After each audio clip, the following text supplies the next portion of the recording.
That's another thing that was kind of key to me is that I was recording. I've been recording everything. I'm recording this right now. What in the world? It's pointing at me, but I'm recording everything, right? So it's like everything is content. Even if I go back and take notes to dive a little bit deeper in it, maybe I might ponder on something you said. But anything in your travels, you should be vlogging that. If you're talking to some young brothers about these topics, you showing that interaction with that. That's all I did. I vlogged myself. The reason why I'm sitting here right now in front of you is because I was vlogging my classes.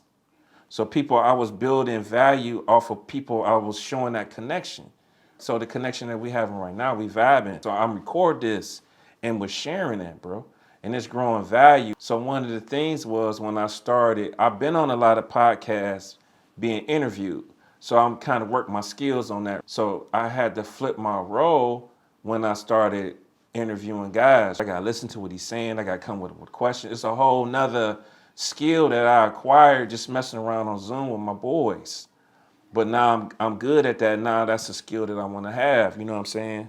So the thing is, like, everybody is an expert in something. You should have an intellectual product that you selling. Eventually going down the road of some courses, bro, on how to teach these young men how to think, teach these young men how to write, teach these by this class.